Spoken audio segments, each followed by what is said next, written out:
Hey guys, today I'm going to teach you all the ways you can use a Tindeq S25 block or the monoboard. You have to work on your finger strength. Whether with a dynamometer, in this case Tindeq, or with free weights, pulling up, pulling down, with free weights, whatever it may be.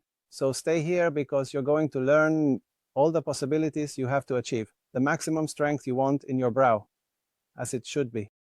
All right, I have everything ready here, all set to show you how you should work. The two situations in which you can work with the Tindeq S25 block, which I have here, we're going to take it out here.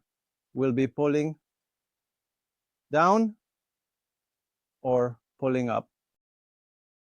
I know there's a discussion that depending on whether I pull up or depending on whether I pull down or pull up, there will be overcoming or there will be yielding. But that's a topic for another video because it's a good topic. But I'll tell you in advance, it has nothing to do with it, because overcoming, yielding is a matter of intention, of how I close or don't close my hand.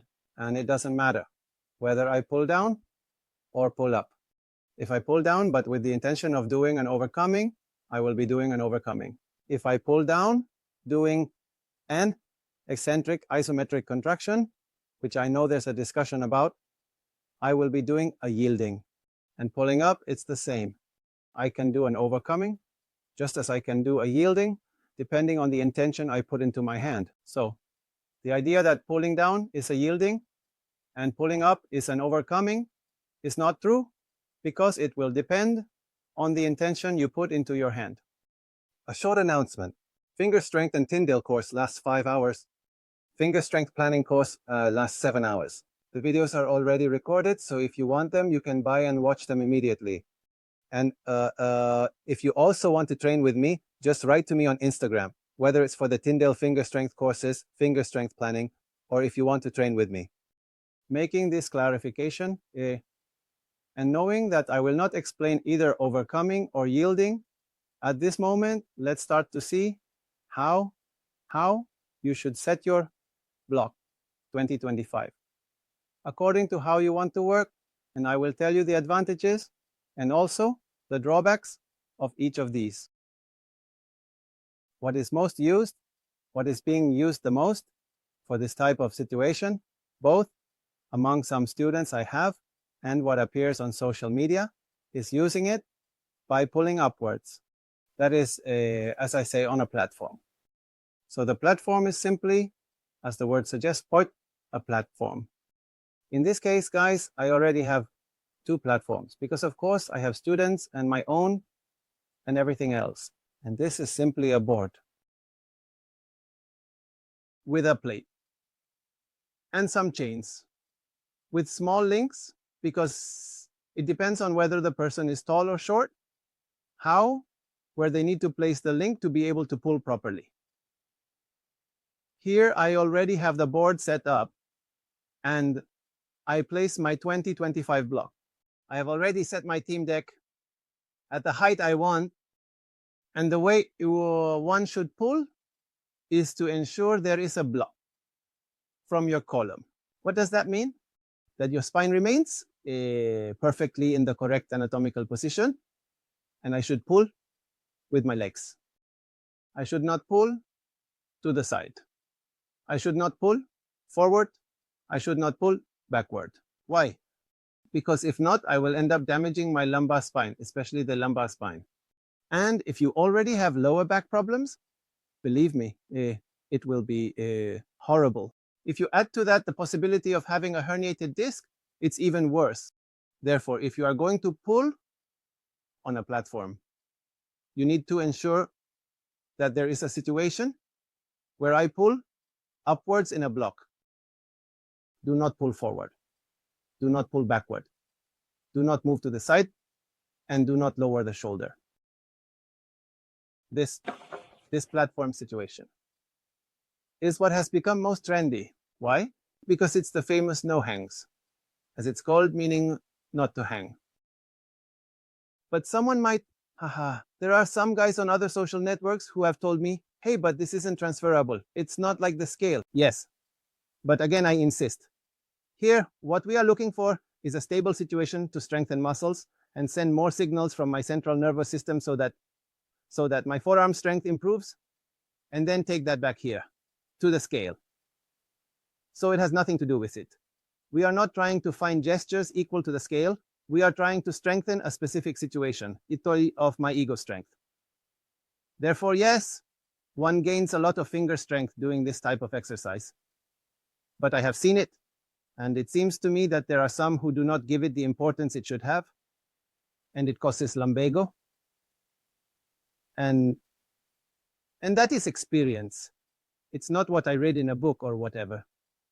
I have many online students, and I would say that approximately 20% of my online students have had lumbago doing this. And that is N. That is, it is. It is, what is it called?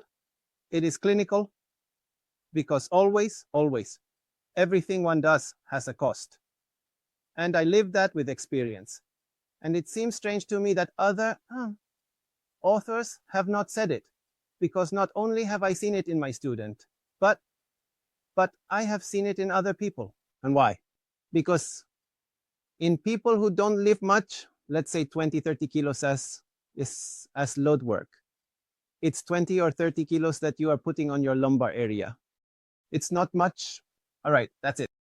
But if I have students, who are doing work with 50 kilos, it means adding 50 kilos plus your body weight to your lumbar spine. And sooner or later, especially in people who already have spinal problems, or who are past a certain age, or who have a bizarre posture when lifting, it means for sure they will have some discomfort in the lumbar area, and God forbid, even a herniated disc. So you have to be very careful. Currently, I ask all my students if they have the possibility to lift downwards. Why? Because I have seen that it causes these problems. The good thing about lifting upwards is that you can take it anywhere. Sometimes the problem, and we will see it with lifting downwards, is that I need it to be high, and sometimes that's not available. And the other thing, for example, here I show a photo of a student who was traveling through Patagonia and took his block, took his Tindeq, and simply with his trekking pole, he put a cord and is lifting upwards. So you can lift anywhere. You don't need a tree. You don't need a pull-up bar. You need nothing. You only need your trekking pole, your Tindeq, your block 2025, and that's it. Just like that. Super good.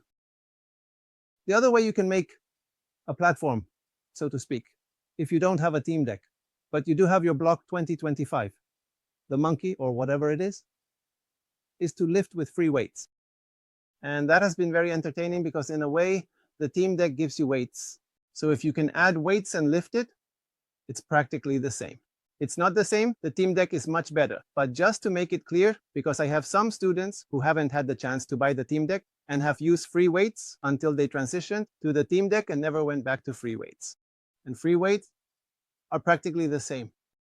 It's about hanging. For example, here I have 10 kilos. Also a chain what was it called? Setting it up properly. It can be a cord. It can be whatever you want. Your carabiner and your block. And the same eye pull. And also the same position. I have to maintain a position. My pants are falling down. You need to have a good position and lift it with your legs and the shoulder, as it should be. And the good thing about this is that the load you are going to work with is also a very well-structured load. I already mentioned that the classic work tables for finger strength are outdated. They are worse and can even worsen your finger strength. But well, you can see that in the video. But with this, we can handle the entire load. I mean, I can say, look, I'm going to work with 20 kilos. I'm going to work with 25 kilos, with 30, whatever. And I can do it here today with the Tindeq, but I can also say, hey, 3 10-kilo discs, with that, we make a load of 30. Just like that. So this is a good way to work. not hanging, pulling upwards, with a defined load. And the third way you can work your monoboard would be hanging it and pulling downwards. In this case, I already have it hanging. My Tindeq carabiner, my block 2025. The problem with this, and I'll tell you right away what the problem is. The problem is that you have to place it quite high, because if you put it too low, I'm going to take this other one out from here. If they put it here, for example, it just hangs there for me. The problem is that I have to bend down, bend down, bend down, bend down, bend down, and it becomes a very uncomfortable situation. So it's not pleasant to do a job, whereas if I am standing well and lift up, what I do is create a comfortable situation. In fact, here is the position that some of my students have. I have one who is taller and ended up more comfortable. And this position is very similar to doing a classic plank, but of course doing it properly. That is measuring the load on the Tindeq, checking everything that needs to be measured, etc., etc. The benefits are that it feels more natural. It feels like if you are hanging, which as a climber is appreciated, because pulling like this all the time is a hassle. Why do we come? For things. But this is more natural, right? One feels that it's more like what one is used to, someone who is old and has been doing this for 30 years, more accustomed to what one has been doing, right? But you have, for me, the main problem is that it has to be hung high. The way to work in my case is with the arm extended, or not 100% extended, but let's say 170, 160 degrees. Obviously, you have to do everything that's mentioned in the classic tables: scapular retraction, the shoulder where it needs to be, a good position, etc., etc. Why?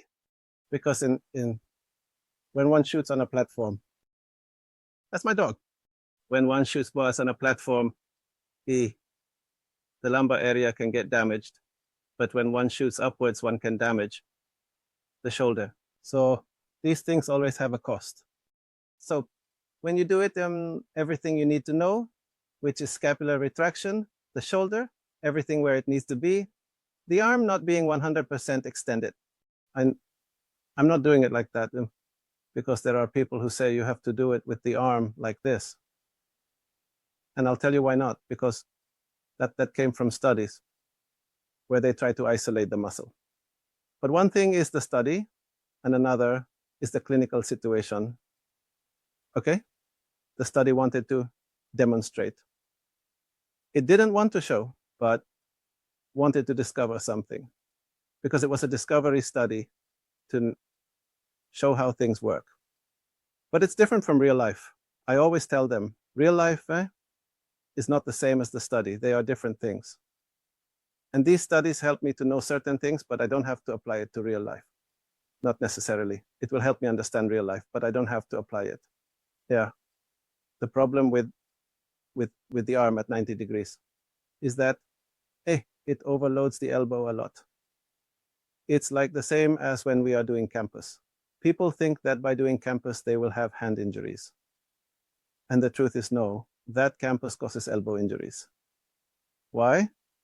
Because of the situation of always pulling like this. So what you have to do is extend the arm, not if hyperextended, but semi-flexed to always protect the elbow. And that is the position I am using. And from experience too, I believe that my students haven't had any, because in the lumbar area, I have, I don't know, about 20% of those who did it like that had some lumbar problem. But those who pulled upwards, practically none have had shoulder or elbow problems. And those who have had, I had a case of someone who had an elbow problem. They had it from before. And we solved it simply by improving the scapular retraction. This exercise of pulling downwards, I think it's not that it's more transferable, but for me, it's much better. I train myself, and 80% of my of my guys are working this way. Now I just showed you the three main positions. Obviously, there are more. Obviously, there are more situations where you can do it with a band, where you can pull it to the side, etc. Especially when you go to the rock. Sometimes there are people who do it with a band who, I don't know, had a branch and you do it from the branch and you don't go up from above, but rather diagonally or diagonally downwards. That will depend on each person, the positions, the possibilities they have. But it must be clear that what I just talked about are positions to train arm strength. That whether with your 2025 block, whatever monoblock it is, with your dynamometer, in this case Tindeq, and whether you have the dynamometer pulling on a platform, pulling downwards, or with free weights, if you don't have the Tindeq or a dynamometer. Those are the three main ones. They have advantages and disadvantages, as I just mentioned. And if you like the video, obviously subscribe, give it a like, and there will be much more of this for sure. A hug, guys.